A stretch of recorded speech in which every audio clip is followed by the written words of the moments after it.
Dans ce tuto, nous allons aborder la gestion des paragraphes et des puces. Pour cela, nous allons ouvrir l'exercice numéro 3, sur lequel nous retrouvons notre texte avec différents paragraphes, ainsi de suite, et nous devons mettre devant ces paragraphes des puces. Différentes puces que nous allons trouver ou chercher dans les différentes polices. D'abord, nous allons vérifier s'il n'y a pas de caractères spéciaux qui nous gêneraient comme des retours de ligne. Je vous rappelle qu'un retour de ligne, c'est un retour à la ligne, mais ça ne prend pas en compte un paragraphe. Donc ça garde la même propriété que le paragraphe à lui-même. Donc je clique sur l'icône ici, là, qui me fait afficher tous les contrôles spéciaux. Et là, je m'aperçois qu'il y a des retours de ligne. Donc je le vois, et je vois donc de ce fait, j'ai un paragraphe qui est ici, et j'ai un paragraphe qui est ici. Donc si je mets ici des puces, il ne va pas comprendre, il va mettre une puce devant parce que pour lui, c'est un ensemble complet. Il aurait fallu pour cela que, par exemple, que je supprime ce paragraphe, ce retour de ligne, et que je mette Enter comme paragraphe. Et là, on va avoir deux paragraphes distincts. Vous voyez, voilà. Donc, il va falloir que on règle tout ça de façon automatique. Pour cela, on va sélectionner notre texte complètement. Pour cela, qu'est-ce que je fais? Je fais CTRL A et mon texte est sélectionné.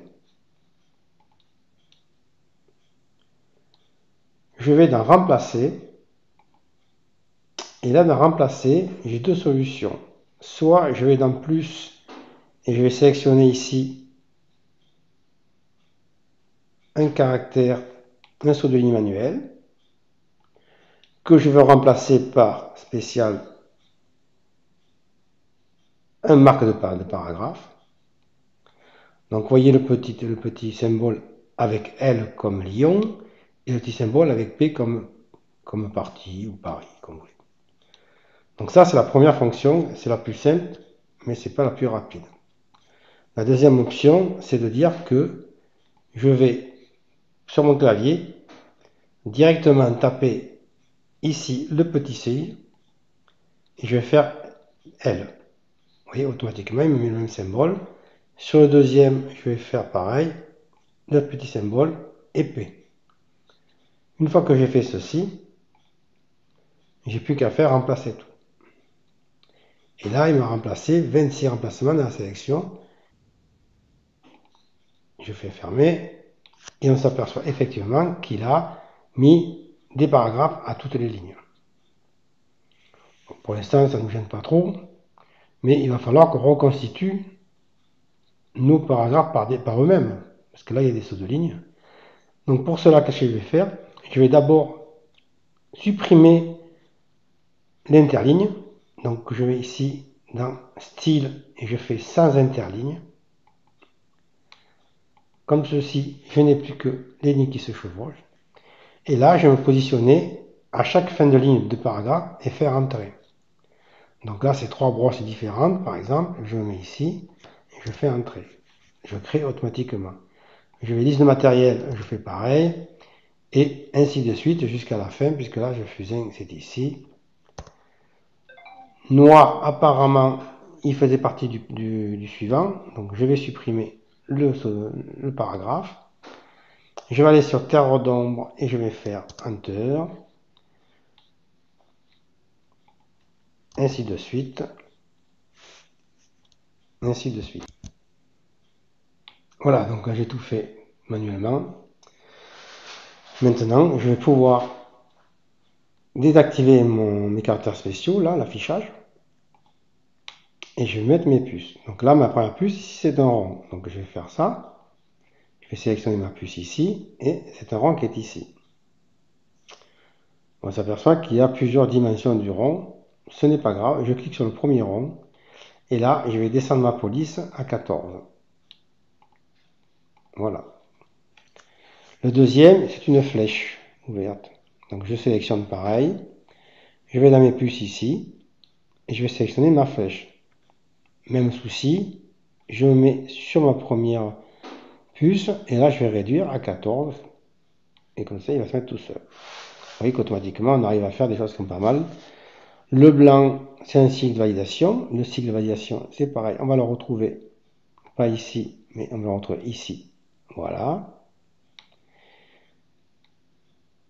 Ici, il faut qu'on mette un petit carré à l'envers. Donc là, quand je vais dans ma puce, et bien là, je n'ai pas mon petit carré. Ah, s'il est là, pardon. Donc je vais le mettre. Voilà. Même topo, je clique sur le premier et je fais 14. Voilà. Ici, j'ai un petit rond. Donc je vais chercher mon petit rond. Pareil. Il est ici.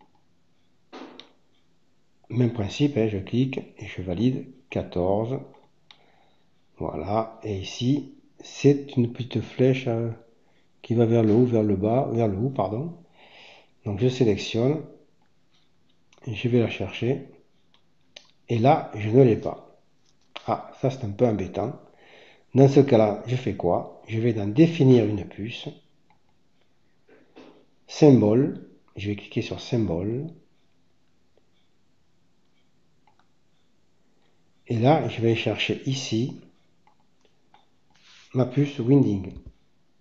Alors vous allez voir, quand je vais faire ça, normalement il va le trouver tout seul, quand il veut, voilà. Donc je vérifie à ce moment-là si j'ai bien la puce que j'ai besoin.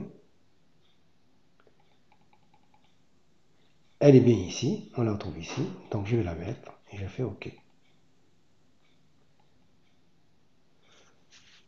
Même opération, je sélectionne et je mets 14. Voilà, et là, j'ai fini toutes mes puces. Maintenant, il me reste à prendre le titre et le mettre en plus grand. Je vais mettre en gras, par exemple, hop, et je vais le centrer. Voilà, c'est fait. Il est centré, très bien. Maintenant, il faut que j'insère ici un caractère spécifique. Voyez. Donc, nous avons plusieurs choix. Quand je vais dans Insertion, je vais me positionner ici au début. Insertion. Nous avons ici Symbole. Je peux choisir un symbole. Je clique tout à fait en bas sur Symbole ici. Moi, ça ne marche pas. Voilà, autre symbole, pardon. Et là, je vais chercher le symbole qui va. Donc là, effectivement, on les a ici. Donc c'est celui-ci. Je fais insérer. Je ferme. Là, il me dit qu'il faut qu'il soit en 20. Je reviens sur l'accueil. Il est bien en 20. Par contre, il faut que je l'avance un petit peu. Donc je vais cliquer sur une des flèches qui est ici. Pour qu'il se mette au bon endroit.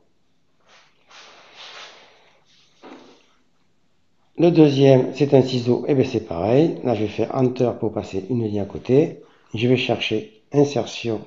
Pareil, je vais chercher symbole, symbole, autre symbole, toujours la même chose. Hein. Je vais chercher mes ciseaux. Est-ce que j'en ai des ciseaux? Alors, je ne sais pas lequel c'est déjà. C'est cela. C'est celui-ci. Donc, je le sélectionne et je fais insérer. Je vais fermer. Et je vais faire ça pour tous. Donc là, c'est pareil. Je fais Enter. Symbole. Autre symbole. Alors, je ne sais pas s'il y a un livre là, par contre. Il y a un livre, ah oui, il est ici. Voilà. Je fais insérer. Je fais une lettre, mais pareil, même opération, hein, je fais pareil, symbole. La lettre, elle est ici. Je ferme. Et continue comme ça jusqu'à la fin. Donc je vais couper la vidéo, et je vais le faire moi-même, vous avez compris le principe. Voilà, j'ai fait en place, j'ai plus qu'à maintenant faire ici, l'appui de flèche ici, pour l'avancer au même endroit que l'autre. Identique pour celui-ci.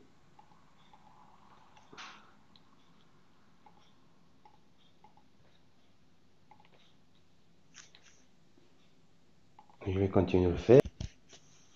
Voilà. Donc rapidement, on a pu mettre des puces. Donc là, on a vu que chercher des puces, on allait, par exemple, je me mets ici, on avait insertion, symbole, et on cliquait sur symbole et ici symbole, et nous avons une variété de puces. Nous avons également des puces complètement différentes. Nous avons ici des puces, ce qu'on appelle des icônes. Donc c'est un peu différent, c'est que ça nous préparait des icônes faites par directement un peu plus sympathique, fait par Microsoft. Voilà, donc on peut choisir un peu ce qu'on voudrait, pareil, c'est le même principe. Hein. Donc là, il suffit de cliquer 2 fois dessus et d'insérer. Voilà. La seule différence, c'est que là, on a un icône qui nous permet, qui est complètement libre. Si je le passe derrière, je peux le positionner où je veux. Et je ne suis pas lié aux lignes et aux paragraphes. Voilà. C'est la seule différence. Mais qui peut être très intéressant. Voilà pour ce petit tuto.